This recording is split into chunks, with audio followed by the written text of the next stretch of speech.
Are we ready for Sabrina Carpenter? All right, guys, here she is.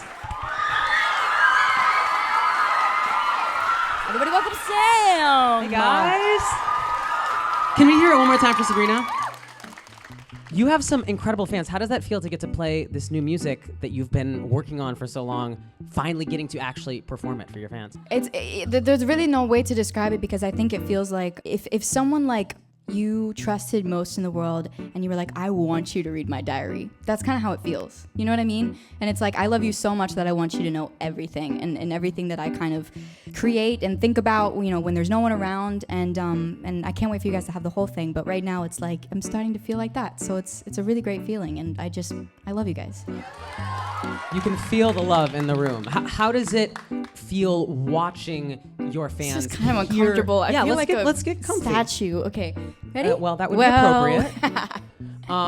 We've worked on this song for so long, and then getting to sort of put the single out there and watching your fans hear the music for the first time. Does that, do you kind of hear the song with fresh ears, seeing it through the eyes and hearing it through the ears of your fans? Is that a weird sensation? It is, because you see how they interpret it into their own lives and their own stories. And I think you don't even resonate with the song as much the first day you write it. It's not till like a year after that it hits you and you go, oh my gosh, this was really that time in my life, and I'm not there anymore, but I really was in that moment, and that's why I felt compelled to write that. But because when you're in the moment, you kind of just follow your heart. Oh my gosh, that's so cheesy. You just follow your heart and follow your dreams. But you do. You trust your instincts. So it's not till later that I get to see the stories that you guys have put behind this, and then kind of everything comes full circle. Talk about the development of this song, the single, Almost Love. How did it come about? What is the story? What inspired it? All that good stuff. This was definitely one of the most recent songs that I've written. So it's interesting because a lot of people ask me how I chose it, why I chose that to be the first one. I think you know that when you hear a song for the first time and you've never really heard that version of yourself before, it's always exciting because you go, oh, I didn't know I could go there. I also never had a song that I could like dance to, like full on dance. You know what I mean? Like there's a lot of chill bops. That's what they say? Yeah. No, but I think, I really, really wanted that dance record. And also it was just my life, man. I mean, I went into the booth and I wrote the song with Stargate, and they started playing some chords and I was just freestyling it. And then I had the words Almost Love written in my phone for a really long time because reoccurring themes. So I had that written in my phone, and then I sang the da-da-da, that part, and I didn't have a lyric to it, but then I kind of went back like 15 minutes later and I just tried Almost Love, and I was like, oh, and then everything was kind of built around there. Isn't that funny how that moment is now this amazing song that we've all been jamming along to, that it starts with that kernel of just a real moment in the studio. It's just a tiny child. Do you love, is that a part of the process that you enjoy? The moment of creation, of just getting in the booth. It's funny because I always wish that there was a camera filming my entire session, so that the moment that we thought of what that was, we had it. But then I'm always like, whenever there is a camera there, I can't think. I can't have that moment happen. So it really is one of those moments that I think is really special, because I don't think you can capture it. It just it happens so quickly, and then you're like, whoa. So it's magic. Yeah. So when you were writing that, is this about a specific scenario, a specific moment, or just sort of kind of like a amalgamation of a lot of things? Yeah, too many moments. But I think the way that I looked at it was, everyone has relationships that never end in the way that they thought that they would. Did anybody out there have those? Sure. You meet someone and you go, oh my gosh, you're my person, and then it's like, oh wait, you're moving to Africa. Not that happened, but you know what I mean? Something in the universe does something, so it just, you're not meant to be with that person. And that can be a friend, that can be a lover, that can be a cat. But I think that for me it wasn't a cat. So when I wrote the song, it was just there's so many of these almost relationships, and then you realize in the end there's a reason why they weren't, just full on lovers. It was just almost love. Yeah, almost. You get it. Almost love. Yeah. Almost love. So is the song kind of a little longing in that way, that you maybe are wishing for something that never quite gets there, or is it a little more celebrating the kind of spontaneity of that? Exactly that. Yeah. I think it's celebrating like how fun it is in that moment when you just like don't think about it. Like let's just enjoy ourselves in the moment. It's a celebration of love in general. So I'm glad you guys like it, or I hope you do. I shouldn't assume. Do you guys like it? Well, let's talk about that karaoke video. Yeah. How did that concept for the lyric video come about? Are you a karaoke fan? What's the story behind Love that? karaoke. When I was 8 years old, Before He Cheats by Carrie Underwood was my karaoke song. Ooh. Yeah, I don't know why, because I'd never been cheated on, but I felt the same rage at 8 years old. So Runs deep. I think the creative for this came very quickly. We knew that when we had to do a lyric video, we're like, let's just do a karaoke video. It was very simple and it was so much fun, and I think it was like something that usually it's just like a PowerPoint with some words. We were like, let's just go for it.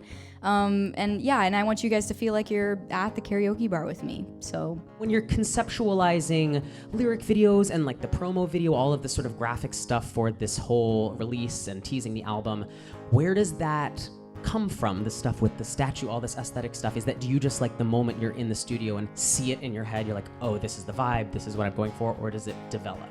I think for a long time with this particular album, it felt like there was this romantic influence. Not romantic in a way that it's like, it's all love songs. Just romantic in the sense of style and texture and flavor and sound. And I think of it as like just a very, very rich sound all over. So I wanted something that felt like it could visually represent that.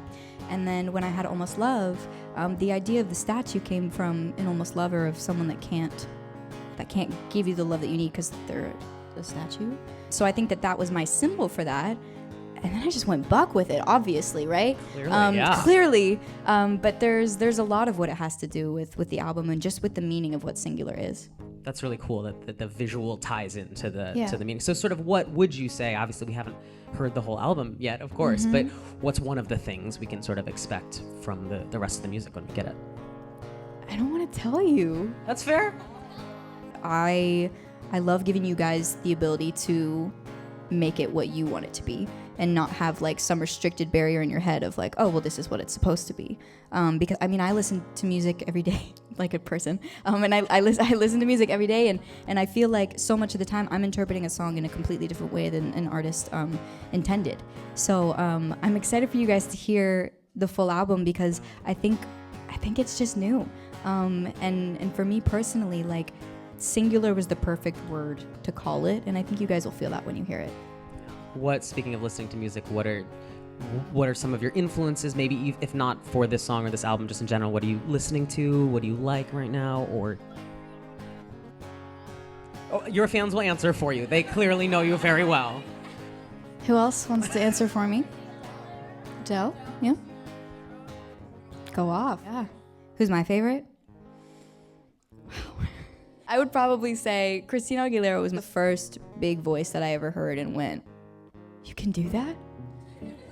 You can sing that loud and that, that much with that much power behind it. And she started really, really young. And I was always told when I started posting covers on YouTube at 9 years old, which is why it's so cool for me to be here, because they've been so supportive. And like when I say life comes full circle, I guess it really does.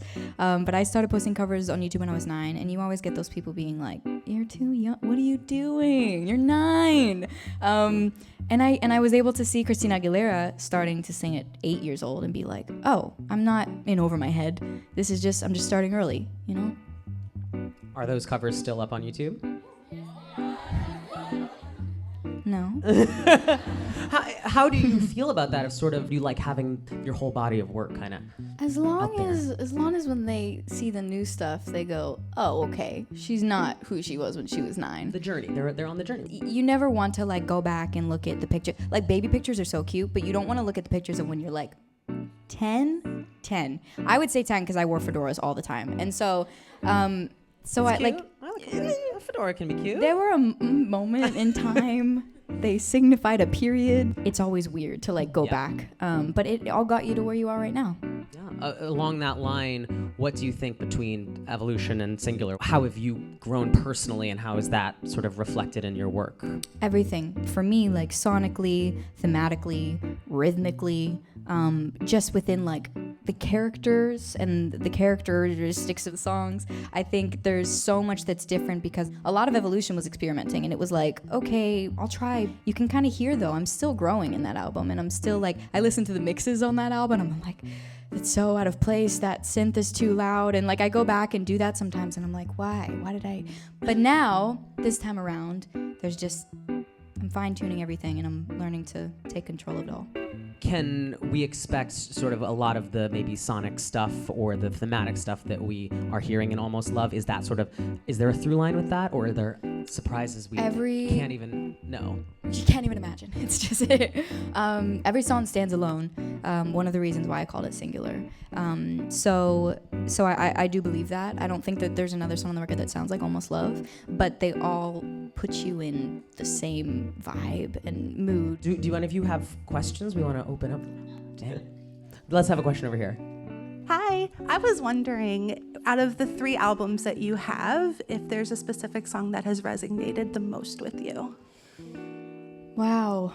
I like to believe they all have for different reasons, of course. But I think that I can't tell you the name of it. But there's a song on Singular that I think when I wrote it, like I was like crying because I was like, oh my gosh, this is my life, sadly. Say one word from Singular. Tooth. Back to the anatomy. She was like, no anatomy, but tooth. Tooth doesn't count, right? That song, I'm excited for you guys to hear it. I wish I could tell you more. It rhymes with, just kidding. It's called Tooth. Just kidding. How many collabs are on Singular? That is something that we're finishing up, so I don't have the exact answer for you yet, but there are a couple. Sure, go for Hi, it. Sabrina. Hi. You filmed many music videos. Which one was your favorite to film and why? Ooh, that's a great question. On Purpose was actually my favorite, I think. Because I just got to run around Europe all day, and it was very effortless, and it was just me.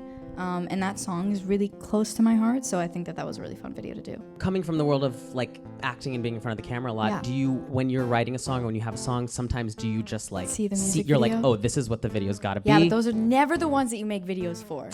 Ever. I wanted to always do a video for Run and Hide off of my second album. It was very emotional. I don't know. I just pictured like 2 kids that knew each other as kids and like seeing the way that the world changed them growing up and how like when they were then the same age, like they didn't really talk anymore because of the way that the world separated them, and different things through technology and through people and like emotions, and it just really affected them, and so they weren't as close as they were when they were little and they were friends, and that's all they knew was just love and friendship. Yeah, you can always use that for, Who's got a camera? We can use my backyard. We're at the YouTube space here. They got lots of Oh, lights, right. cameras. I forgot about that. Yeah. Let's do it today. Come on. As an actor, when you're working on a project, is your musician-artist brain also kind of going at the same time? Do you ever use any of the emotions or feelings from when you're inhabiting a character? Does that inform your songwriting at all? Yeah, a little bit of both. I think I'm one of those brains that's in like 8 places at once. So I definitely am using them all at the same time for different things. Telling a story, when you're in the studio, it's not just about singing the song. The feelings behind it that help tell that story in a way that I think for me helps get my story across. And when I'm acting, I'm in someone else's shoes, saying someone else's words. But there's a lot of things that music helps me with when I'm acting, and sometimes I'll listen to specific songs before specific scenes and just help me get in a certain place that I'm supposed to be. So they both help each other out. Hi, I love you. I love you too. Oh. Okay, my question. Sorry. That. Do you have any songwriting tips? Because Oh my gosh. Good one. There's no how to, there's no like, well, here's how to write a song. It's very different every time, and I think that's why it excites me so much, because I love things that are changing and things that are throwing challenges my way. So in songwriting sessions or whatever it is, I'm kind of writing all the time. I'm always writing in my phone or writing in journals, but the process kind of starts from wherever you want it to start. It can start from a word, it can start from a melody, it can start from a story that you experienced that day and you're just so passionate about that you have to write it down then and there. But the thing that I've noticed is that whenever I write them, like I said, they signify periods of my life. So that's why creating an album is something that I'll always do and always want to do, because I think that it's cool to be able to tell a story, and everyone does it in different ways. It's not just like singing and songwriting. I think everybody in their own ways, whether you guys like to write or whether you guys like to paint, or it doesn't even have to be artistic. You can be a doctor and tell a story through your medical things. But but I think that, you know, we're all trying to tell a story in different ways, and I've been so lucky that is my creative outlet, and the fact that you guys get it is, you know, my favorite thing. Anytime. Love you, boo. Well, I think that's a great transition into like a final sort of question about both the single and the album. Is it the piece of art that you thought it was going to be when you started the process, or is it something you could never have imagined yourself? Definitely didn't expect what it turned out to be, but in a great way. And that was exactly what I hoped for. Because I think if I had an idea of what I wanted going into it, it would have been completely different anyways. So the fact that I kind of just went into it with an open mind going, I'm gonna be me, but I'm gonna be the me that I don't know that I am yet. Does that make sense? Absolutely. It was kind of deep. I wasn't, yeah, but now that I'm hearing it back. But yeah, that's really what it was. Thank you guys for everything. Let's hear it one more time for Sabrina Carpenter. Amazing performance. She's incredible.